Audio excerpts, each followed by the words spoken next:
a yellow pad, an index card, to be a torn out page of a notebook. The pen doesn't also matter. It can be a pencil, a ball pen, whatever you can use to be able to go. And I would like to also invite Sir to partake in this interactive activity. Are we good? Everybody's good?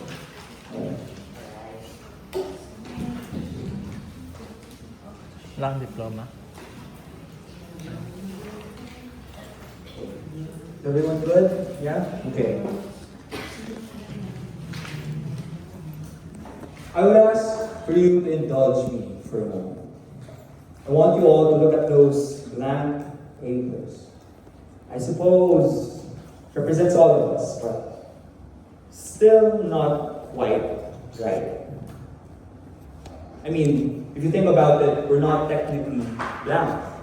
We have personalities, biases, likes and dislikes, and it's all connected to our past, our experiences, our society, the place we grew up in. Most of the time, it's also our problem.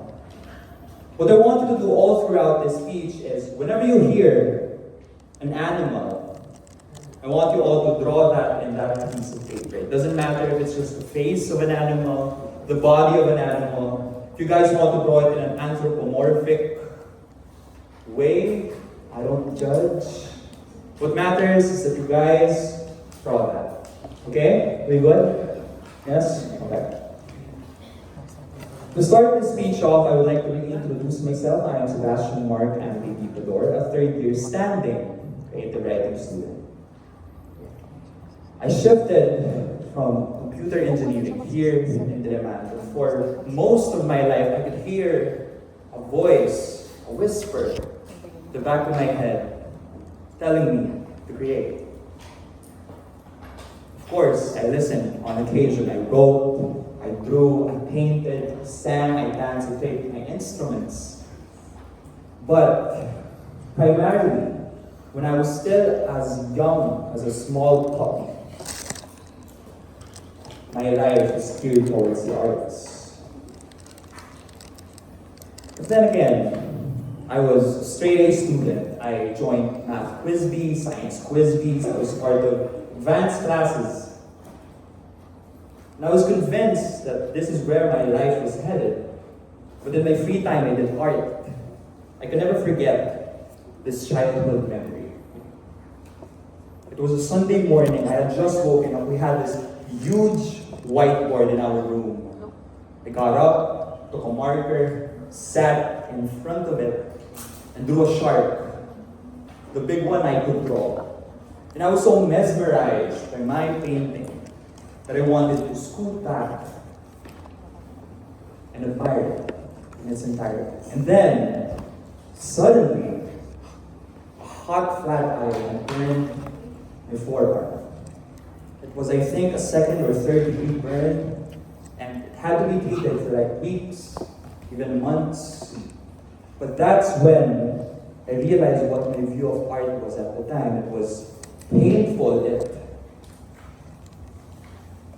It leaves scars.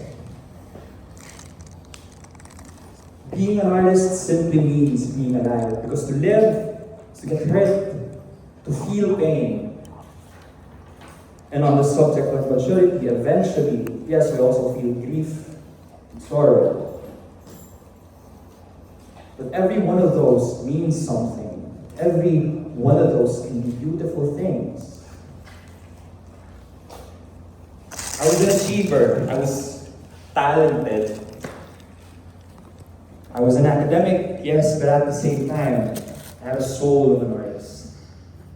And I thought I could be both.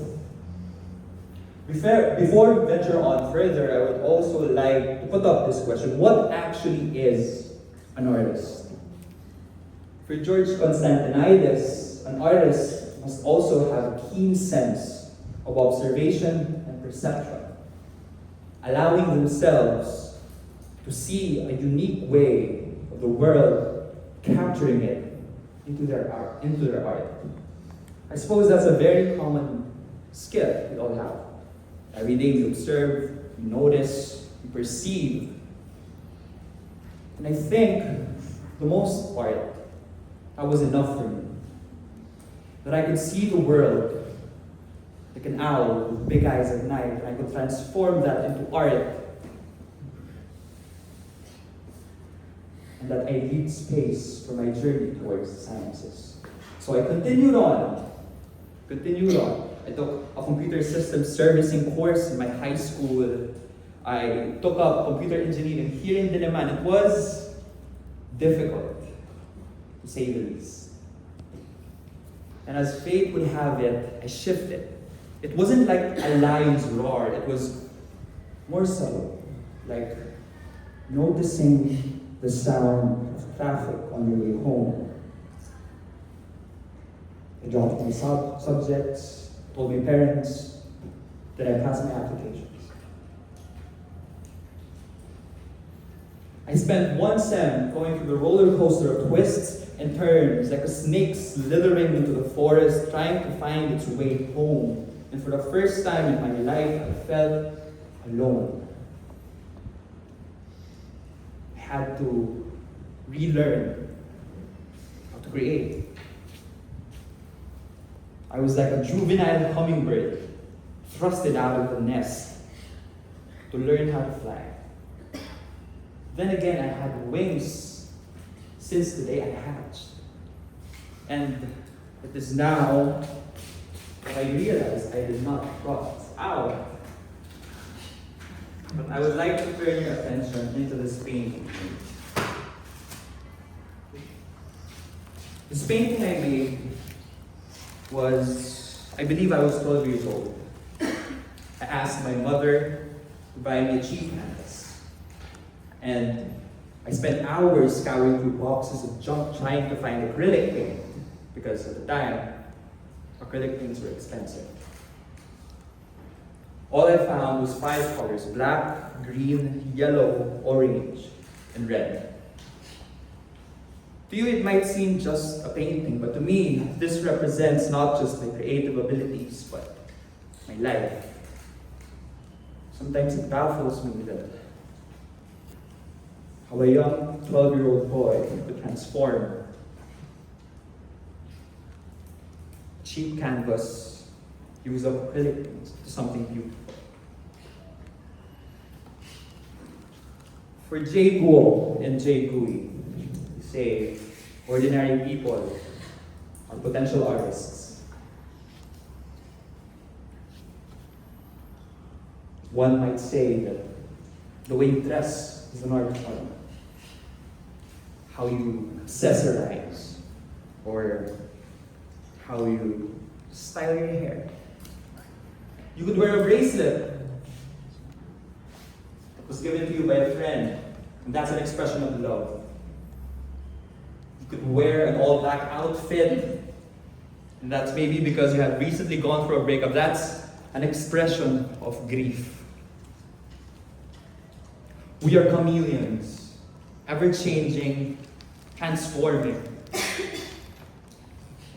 Because that is our impulses, our creative impulses coming into play. Being an artist simply means being alive. Being alive is meant to feel. Now, art is not just about pain or scars, it's about love, it's about kindness, it's about hope, it's about remembering your friend. Now, this time, I would like for you to exchange what you've drawn to each other. Have a look at it. Look how they tried drawing certain animals. How they reimagine, put it into paper. I see a couple of laughs, a lot of smiles, some maybe astonishment. This is what art is. This is your potential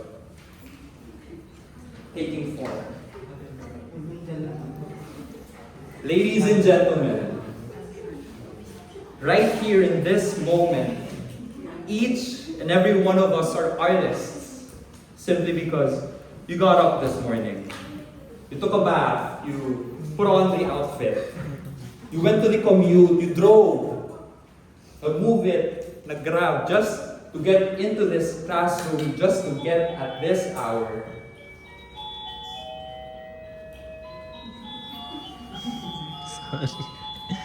And for you to create those lovely little artworks. And friends,